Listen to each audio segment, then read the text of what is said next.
I got to thinking and musing today as I am observing the soul.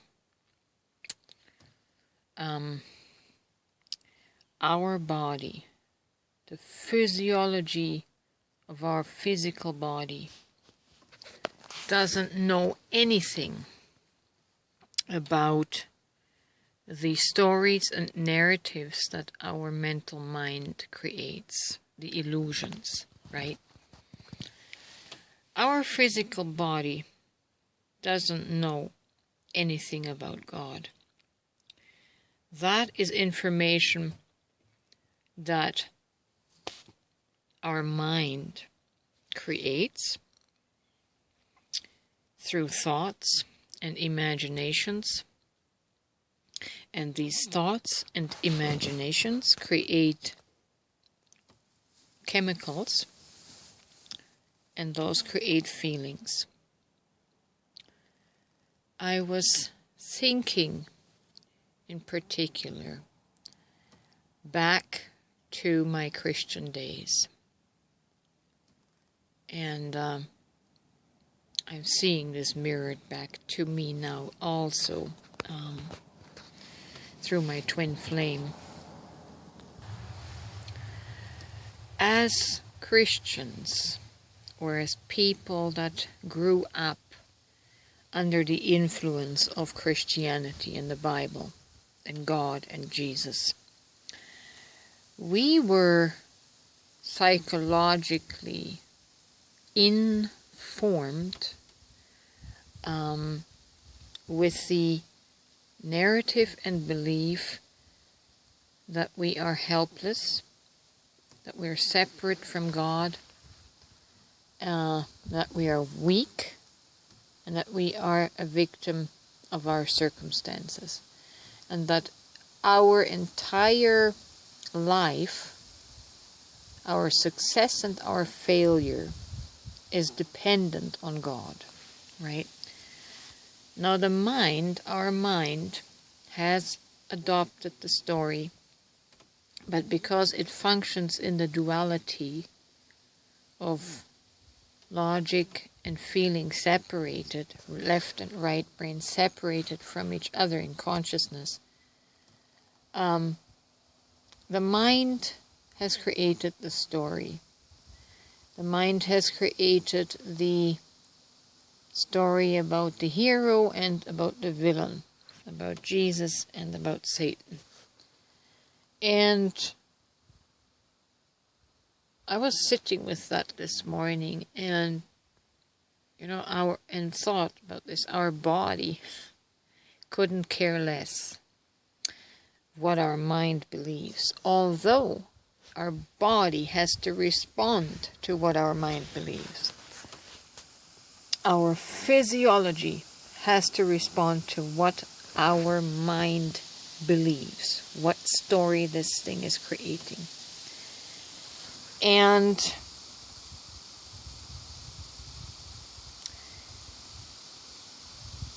I'm thinking about my friend, my twin. What difficulty she is having to get her footing in life.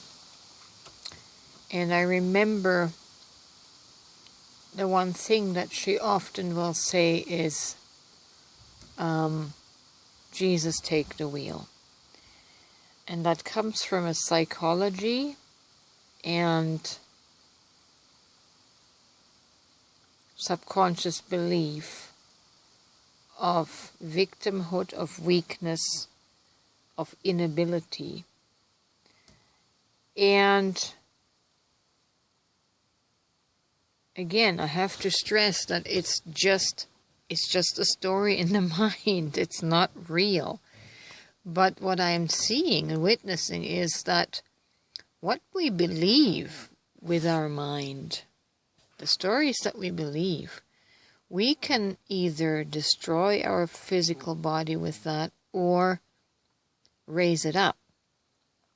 And as I'm observing, the the life of my counterpart, my soul counterpart, my mirror, and the difficulty that she has to, pull herself up by the bootstraps and start marching, start taking charge of her life, is directly related to the story that her mind has created. She believes that she absolutely needs Jesus to achieve and accomplish anything in life. And I'm not pointing her out. This is a rampant mentality among Christians. I remember being in that mentality too. And my life was absolutely falling apart. It wasn't going anywhere. I was stuck in less than mediocre. I was very unhappy. Because you can't move forward in dependence on someone else, in outsourcing your responsibility to someone else, be that another person, a partner, be that God that our mind has created as a separate being. This whole concept, psychologically, of having to wait for somebody else to pick up the slack on our part will leave you hanging. It will leave you in the weakened state of, as my friend always says, she's out of commission. And she's out of commission a lot. And I would venture a guess that this physical body and mental body being out of commission so much, and the emotional body being out of commission so much, stems from something her mind is believing, a story that her mind is adhering to, which has her disempowered,